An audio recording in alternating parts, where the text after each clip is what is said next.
All right, you guys. So my boho braids are about 2 weeks old at this point. I'm going to show you how I refresh and, just keep them popping. So this Hawaiian Silky actually is like the most incredible detangler that I've ever come across. I use it on my hair, which is like really thick and coarse. I use it on my daughter's hair, which is a lot softer than mine. It gets like those fairy knots and stuff. But I also use it on this synthetic hair that I use to do my boho. And it works so well. So you're going to see me going through each section and just basically detangling it with this detangler before I go in with step number 2. So you want to use about a quarter size amount on each area of your hair. And that's because I have so much hair. You might not have to use as much if it's not as thick and full as mine. I use 4 full packs of this curly hair. It is the free tress hair, and I also have a tutorial on the channel showing me putting the braids in, so definitely check that out if you're looking for a tutorial on how to just get yours as thick and full as mine are. Really going for that bora style. But yeah, so this is step 1, and actually the way I installed it as well really helped make sure that the braids didn't really get too tangly. When I tell you I do nothing at night, I'm not tying it up, braiding it into plaits or any of that type of stuff. Like literally I just like will push it to the top of my head so it's not over my neck. I don't even bother to like tie it up, put it in a bonnet or anything. Like I'm extremely lazy when it comes to these braids because I feel like braids are supposed to be a maintenance free, easy style. And so you'll see some of the whole, I guess you could say, boho parts are kind of coming out, and it's not my hair coming out from the roots. It's just some of the shedding hair. And doing this also keeps the hair from just like shedding everywhere all day, all the time. So yeah, this is step 1.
Okay, this is pretty much all of the hair that came out in that first detangling session. So I wanted to make sure I just showed you guys that.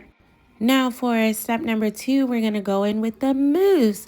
Now the mousse is something that I'll do maybe like every 3 days or something. I don't wait like the full 2 weeks, but doing this mousse really helps to just pull out that those extra strands of hair and get so it's not shedding everywhere, and get the curls just kind of like back rejuvenated and popping and all of that. So I section it off and I go through section by section, basically like I did with the detangler. I'm going to do the same thing with the mousse and just catching all those extra tangles and things that are in there. So you want to just take your time. It looks like I'm being really rough, but I'm not pulling my hair. I promise you, I wouldn't hurt myself. So yeah, just go through with the mousse, and this is a braid formula mousse. I don't know if it really makes a difference if it's braid formula or just like regular mousse, but whatever. It's the one I had, so it's the one I used.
Okay, you guys, so now I am going to trim those scraggly ends, and there is not really a lot of method to this madness. I'm just gonna try to pull it down and trim it myself the best that I can, just so, you know, it doesn't have those loose straggly ends or like those like knot balls or whatever that sometimes get there. So not a super intense process. Now I'm going to go in and I am going to grease my scalp with this wild growth oil. I do have like another whole mixture thing that I put into the bottle. This is not that mixture that I be making up. If you want to see what that mixture is, that is in my other video that I did just on how I was growing my hair after I shaved it bald. If you haven't seen that video, it's also on the channel. I shaved my head bald like 7 months ago. And so, yeah, I'm just going in with this wild growth oil. I feel like it works really well. So I like to moisturize and put it on my scalp. I also like doing the braids as a nice protective style because it allows me to use all my oils and stuff without me worrying about like the weave getting too oily or whatever. So, yep, I'm just going to put that in and then I'm going to massage it into my hair like so. All right, you guys. And so now I'm just going to tie everything down. I put a little edge control onto my edges while I was off camera, put a little additional mousse on top of my hair. And yeah, now I'm just going to tie it down and then I'll take it off in just a minute and I'll have my refreshed, maintained braids. I will also say one of the things that I do is I use that Got To Be gel, the black container, and I put a little on each strand of my curls, and that literally helps it to stay, just keep from getting as like tangly as the hair normally would with it being synthetic. But yep, that's it and that's all. Peace, y'all.